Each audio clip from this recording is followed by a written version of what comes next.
Greetings, Earth enthusiasts. If you ever wondered about the incredible perspectives our planet has to offer from high above, you're in the right place. I am Dr. Clive Coetzee, and I'm thrilled to be your guide on this captivating journey into the world of remote sensing. Welcome. And please remember to like, subscribe to, and share this video. Thank you. In the previous video tutorial, we looked at applying a number of reducers, and the specific aim of that is to decrease the number of images in an image collection to a singular image using whatever statistic, mean, median, mode, etc., etc. And we played around with the percentile reducer, which I thought was quite interesting. And yeah, that's something that I can use in Landsat or Sentinel images, for example, or night lights, or whatever the case might be. I think there's some really good applications for that percentile reducer.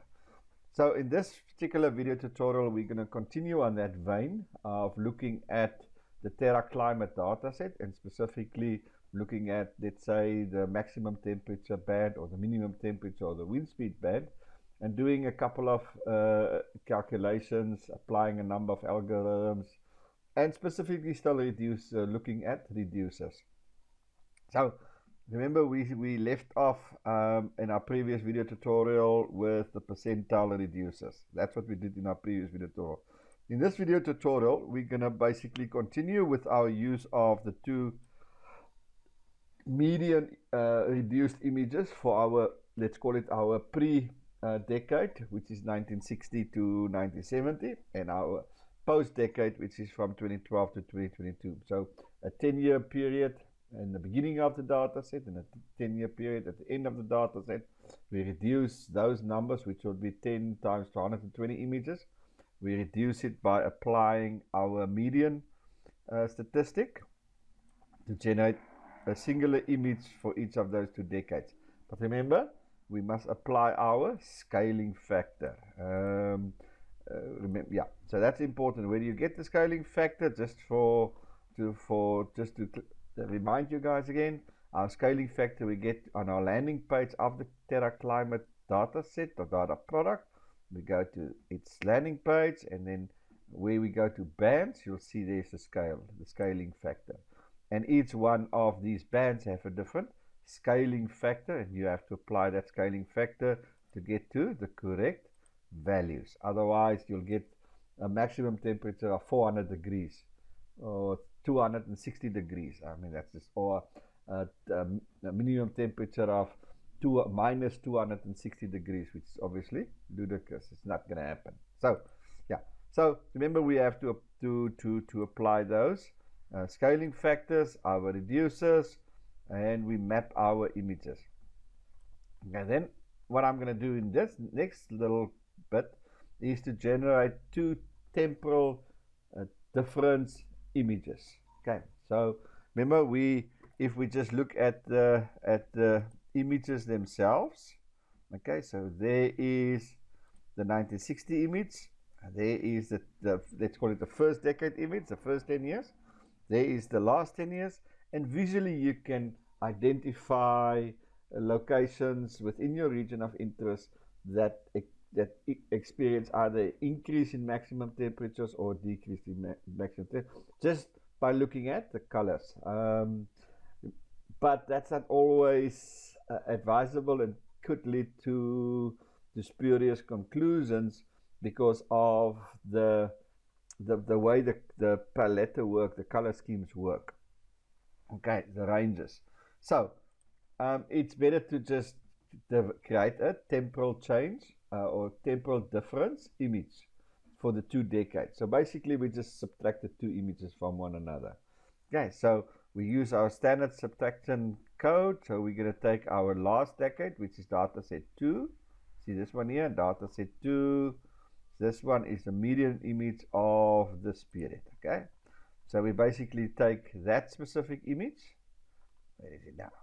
We take that specific image, the median scaled image for the last decade, and we subtract it by the medium scaled image for the initial decade, and we just give it a name, temporal change. Now, it will calculate the absolute difference.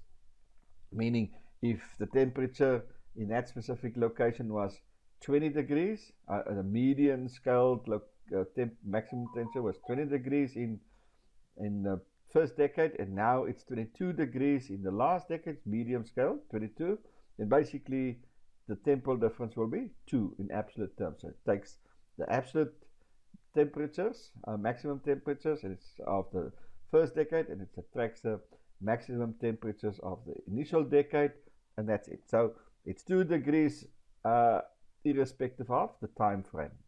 Okay, so we don't calculate it per annum. It is a cumulative temporal difference number or absolute number. We generate a visualization scheme for it, or visualization parameters for it. The minimum -5 and the maximum is 5. I doubt that the temperature ranges will change that much. And in fact, when we look at the numbers in the initial where we generated, the numbers, you can see there. If you look there, 26 and 28. So the difference will be very, very small. That's why I made the difference small. In fact, could most probably be even smaller than that. Anyway, we'll have a look at it. But yeah, so the minimum and maximum obviously is not going to be the 30 and the 30 because we're looking at changes. So 28 to 29 or 20 to 21. So I would guess the maximum would be somewhere in the range of 2 degrees over the period. Anyway, we keep the color scheme the same, although it's advisable to change it because of the scaling is much less, the range is much less, and we add that to our layer. So that's an absolute change or temporal difference in the two images. But I also wanted to do a percentage change. Okay, I also want to do a percentage change. And that's purely for comparative reasons, because you normalize the denominators. So how do I do that? Same as as you would do it in normal calculations. You take the post value, you subtract it by the pre-value, divide it by the pre-value, you multiply it by 100. Okay, so again, I don't do it per annum. This is a cumulative percentage for the whole period. Now, obviously, you can include here divide by 60 to get a per annum change. Okay, but we just in this case looking at for cumulative percentage change. Okay, so that would be a percentage change from the first period to the last period, not per annum. So that's a formula for that. Make sure about the brackets. Okay, you would specify it exactly as you would do in Excel or in any other method. Okay, and here I have increased the minimum maximum to 10 and 10, and we'll again have a look and see whether those numbers are fairly accurate or not. Again, I don't think you're going to get a 100% increase or a 50% increase. I think given that the absolute increases are so small, the percentage increases most probably will also be fairly small. I keep the color scheme exactly the same. Again, it's not ideal, but let's argument's sake. And I add it to my, and I add that image to my layers, and then I create two histograms. Okay, because this is where I want to see what the numbers look like, whether they are large numbers or whether they are small numbers, so that I can amend these visualization parameters if need be. So I'm creating a histogram for my absolute change. I create a histogram for my absolute change for this one here. This calculation. I create, because remember that's called temp change.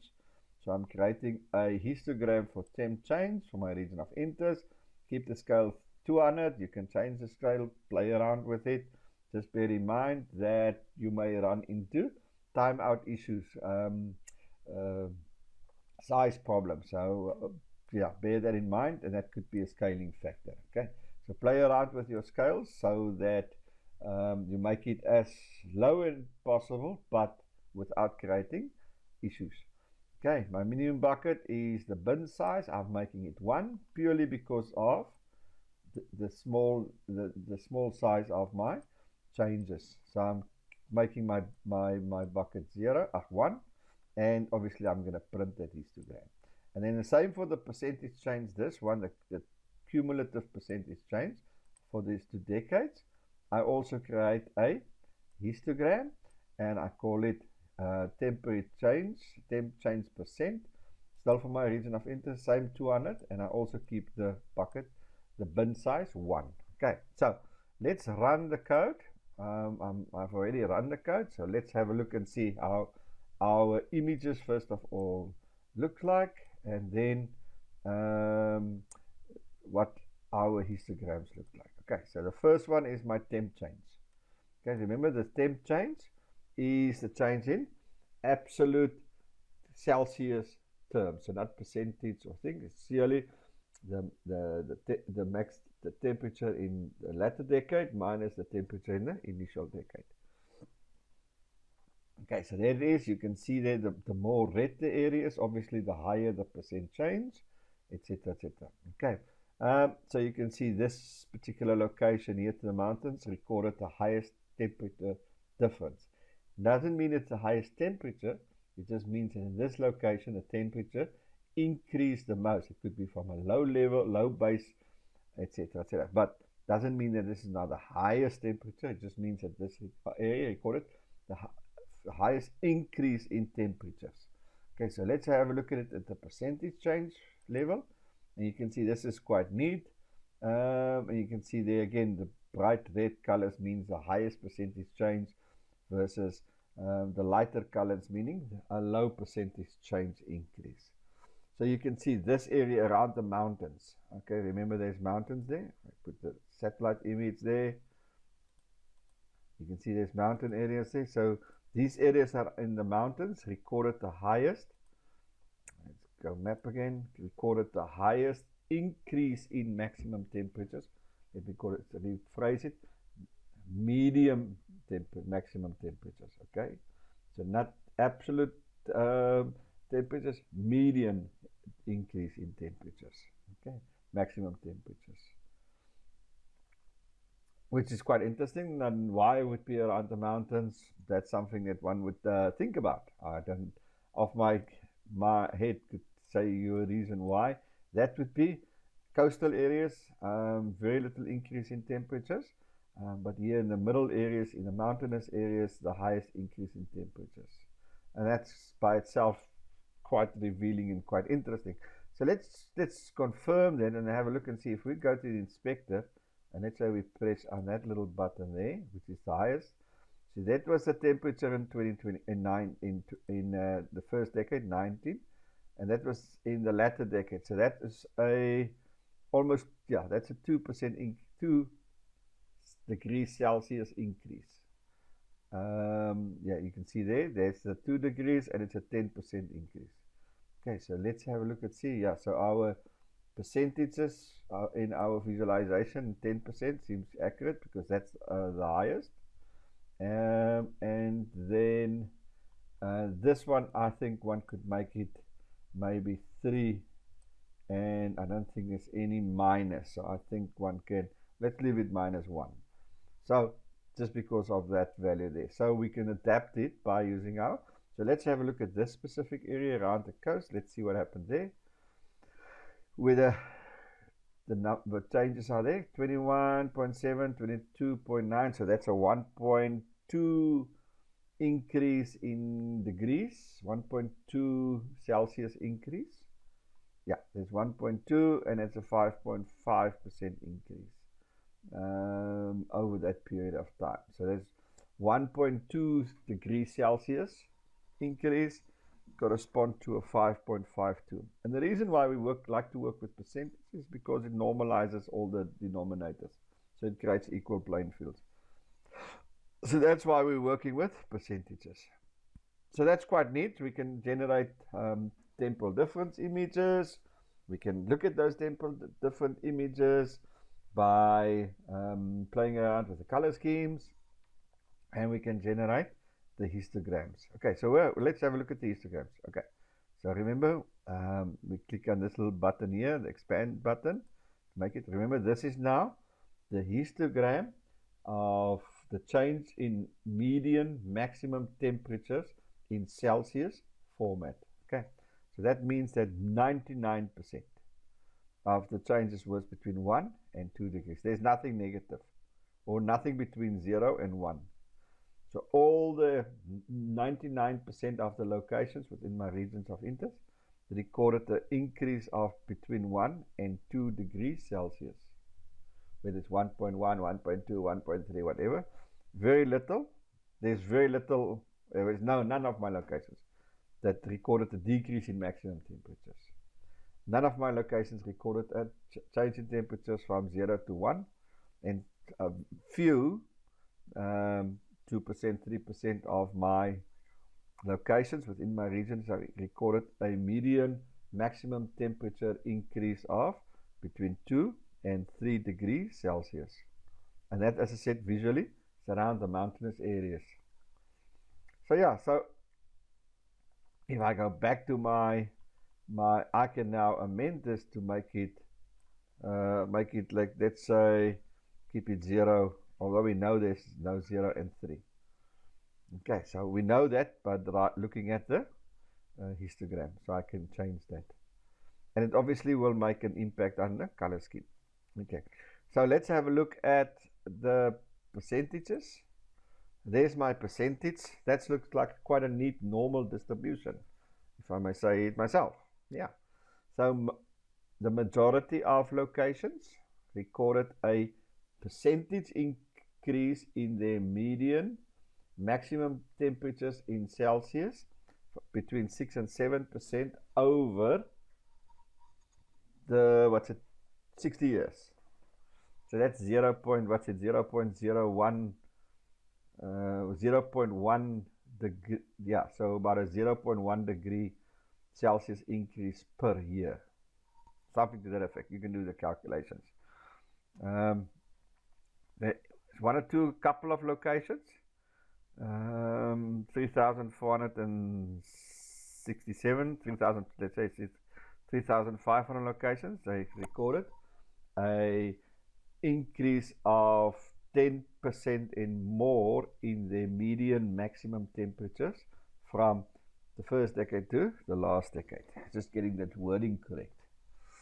None, very, very small number. If anything, let's have a look and see. Nothing less than 4%. So most of it 4%, between 4% and 10%. So this suggests that all of the locations recorded an increase in their median maximum temperatures. And as I said, we visually identified those locations. So I made that changes there. Remember, let's have a look and see. This is how the visualization parameters look when we added -5 and 5. Let's rerun it, and we've changed it now to 3 and 0, minimum 0 and maximum 3. Let's rerun it and see what the numbers now look like. Let's just delete those ones and see what the numbers or the color scheme looks like. It should be more reddish. Okay, now it's still similar to that, but you can see, okay, you can see it's more diverse. It gives you a better visualization or visual where the changes occurred and where or higher changes occurred, and vice versa. So that's already a little bit of an improvement. Nonetheless, okay, so we've calculated the temporal difference in absolute terms, in percentage, cumulative percentage terms. We've displayed those changes in there by the histograms, and we basically discussed it. I've also calculated, if we go a little bit down, I've also calculated the covariance between the two periods for my region of interest. Okay, and this would be explained in the console. You can see there my object, my covariance or correlation between this, and you can see the correlation is 0.99 with a p-value of 0. So that means less than 5%. So I accept my null hypothesis, which means that this correlation, small r correlation statistic is statistically significant by using this p-value. Remember, p-value in most cases should be less than 5% or 0.05, and then you accept the alternative hypothesis, which means that this correlation statistically significant, meaning the two decades are very similar. Okay, and this is my code to generate my correlation. Remember, this is now for the region of interest, not for a specific location. It is for my region of interest as a whole. Okay, but obviously you can generate smaller region of interest, which basically is your town or your local village or a specific farm area, whatever your region of interest, you can calculate that as well. Just remember, you can't make your regions of interest too small because of the spatial resolution of the TerraClimate dataset. Okay, it's quite big, so therefore it covers 1 pixel or 1 square in the data set. It's quite large, so it covers quite a large geographical area on the surface, so just be mindful of that. Anyway, so first of all, I'm just adding these two decades median temperature images for each decade in together. I'm just merging them, so I'm adding them, and I call that a stack. Again, these variable names are up to you. So I'm just adding these two variables of these two images. Remember, this is my two images, so I'm just adding these two images, this one, those two images, meaning I'm adding these two images, the median for the first decade, the median for the second decade. I'm just adding those two images in a stack. Okay, I'm not going to display that. And then remember, in those, if I go, and that's why I add the layer. If I add the layer, you won't see it now, but if I add a layer, let's quickly have a look to see if it works. No, it's not gonna work. Let's quickly it must call be stack. Okay, so if I add the layer, and that's purely for just to show you where these numbers come from. Okay, so there's the stack. It's there, and it will have two bands, a TMMX band and a TMMX-1 band. Now you see the TMMX band is the pre-band, this value here, and the TMX-1, the 26, is this band. So I select here my bands for each of these images. So the dataset pre-image, each band is called TMMX, and the band for the last decade, the post, is called TMMX_1. Where do I get the band names for these? I map the stack, I add this, and I click on it, and I find it there. Okay, so when you create a stack, meaning you add images, and you want to know what the band names for those images, you basically just add that stack to your map. You click on it, and using the inspector, and it will give you the band names. Okay, so now obviously this is important.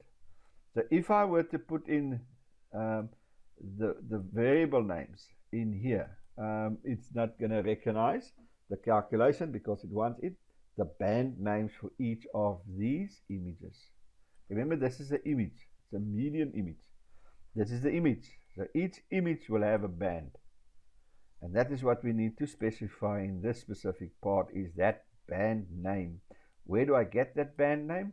I display the stack in my layers, and using the inspector, I click on any area, and it will give me the band name. So I just copy those two and I put it in there.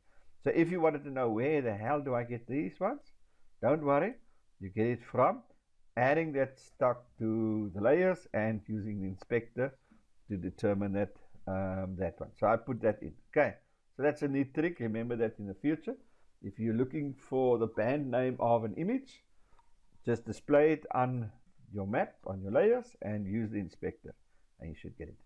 Okay, then basically I'm gonna reduce it. I'm gonna use the Pearson's correlation statistic.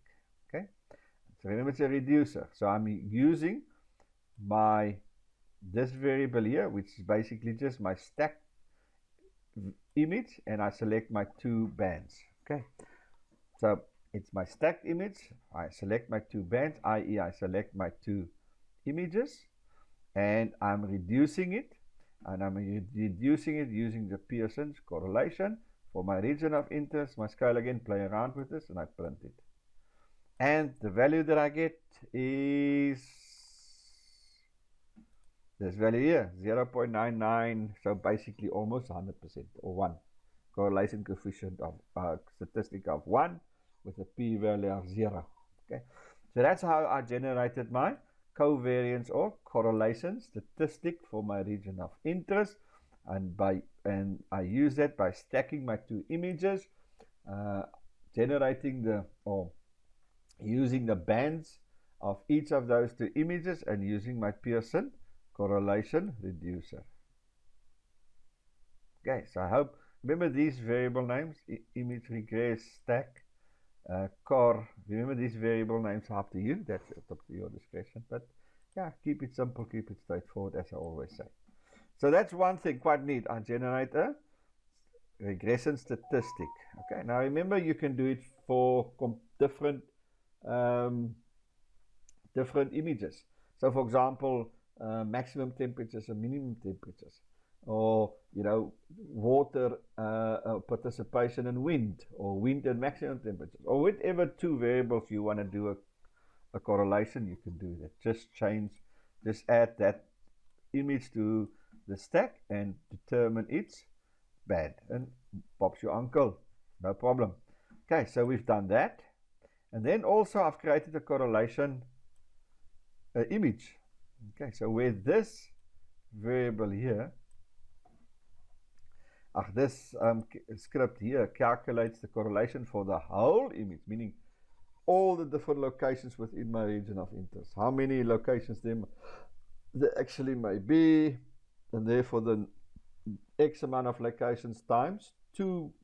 Because remember, each location will have a medium maximum temperature for the pre-period and a medium maximum temperature for the latter period. So let's say I had 100 locations, then I would have 200 data sets, an X and a Y, 100 for my initial period and 100 for my second period, and that's the correlation that it calculates. So not well, similar to a time series correlation, except it's not time, it's now locations. Okay, so I can also calculate a correlation layer. I can also generate a correlation layer or image. Okay, so in this case, there's a couple of variables that you first have to define. Your max gap. Okay, again, that's variable name is up to you, but that's basically the maximum distance between any 2 points. Meaning, if you have two images and you overlay them and they fit 100%, then the distance is 0. If you have two images that you overlay and the pixels are a little bit different from one another, then that's what it determines in terms of finding the X and Y values to use in the correlation calculation itself. So that's the maximum gap. So in our case, let's just use 2. Our data in general, because it's the same data set, the cell sizes will be exactly the same, will exactly align to one another. So in fact, we could use a 0, but let's use 2. And again, play around with this number. But yeah, so that is finding if I have a median maximum temperature for that location for 1960. Now I need to find its corresponding median maximum temperature for 2022, so that you can compare the two, because remember, that's what the correlation statistic is all about. So we give it a set 2. Now the window size is again multiples of unequal numbers, so 1, 3, 5, 7, 9, and it basically just gives you indication of the size of the of the location, so of your region of interest.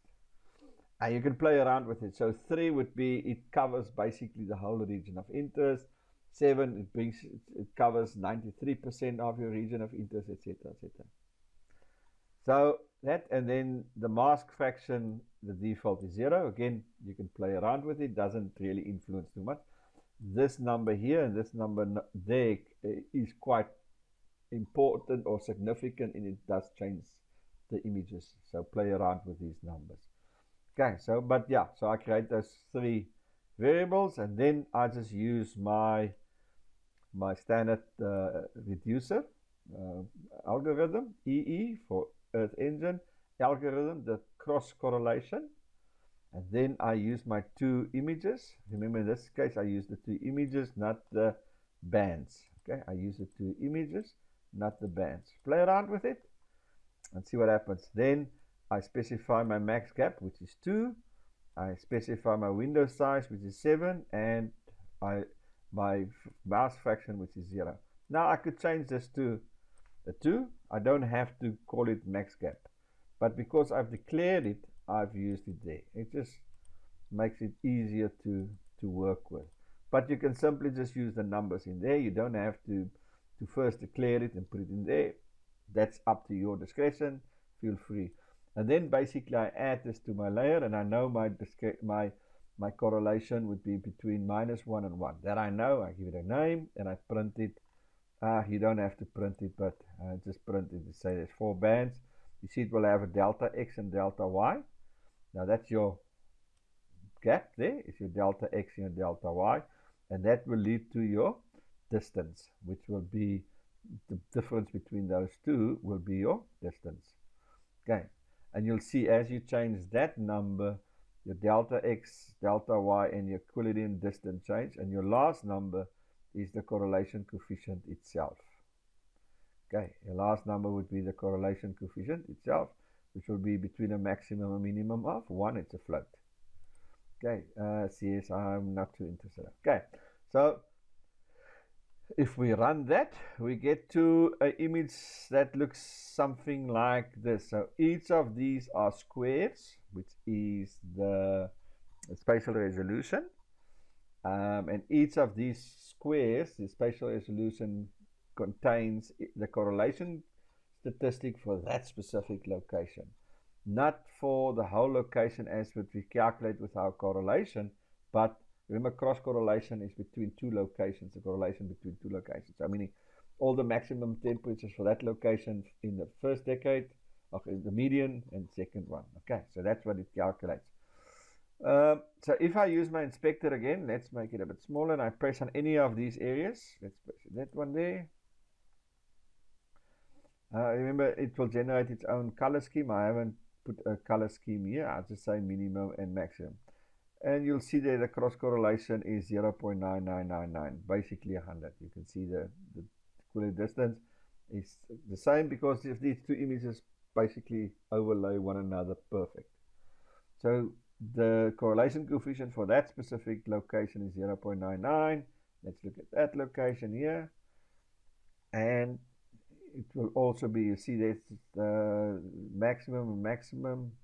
You can see there it's 1, almost perfect correlation between that. Let's have a look at that one there. Let's look at that there. And 0.96, 9888. So now you can generate the correlation, not for the entire region of interest, but for specific locations, using the cross-correlation function within the Earth Engine. Okay, so now we've calculated temporal differences, either in absolute or in cumulative percentage. We've calculated the correlation coefficient for the covariance coefficient, correlation coefficient for the area as a whole. And we've also calculated the cross-correlation for each location within our region of interest. Quite neat, quite neat. Now, the beauty of this is not working within the same data set, but working across different data sets. But remember, if you work across data sets, the number of bands must be exactly the same. So if you have an image with 1 band, then the second one must be the same band as well. And ideally, the spatial resolution should be as similar as possible.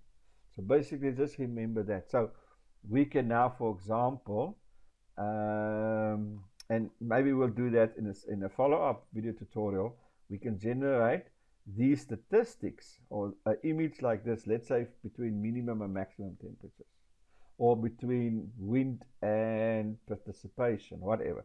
So that's where the beauty of this thing comes in, not comparing the same variable in the same data set, but different variables across data sets. But just as I said, make a mental note. If you do that, make sure that the band numbers are the same, the spatial resolutions roughly are the same, etc. Otherwise, you're going to run into trouble. Okay, so yeah, so let's pause it for there. As I said, interesting stuff, and some fascinating things that we can learn from or do within Google Earth Engine. And as I said, this is what the beauty of this data set is. It allows you to do all these things that you may or may not be able to do in other data sets. There's still plenty to do on this TerraClimate data set. We haven't even started to scratch the surface of what's possible in this data set. And we're going to start working. So now we've worked on imaging, generating images. Now we're going to start working on the statistics, the underlying statistics. Okay. Well, yeah, thank you for joining me for this video tutorial. Appreciate it. And stay tuned. Please remember to like, share, subscribe. Sharing is caring. As I always say to my kids, sharing is caring. And stay tuned. I'll see you on the other side.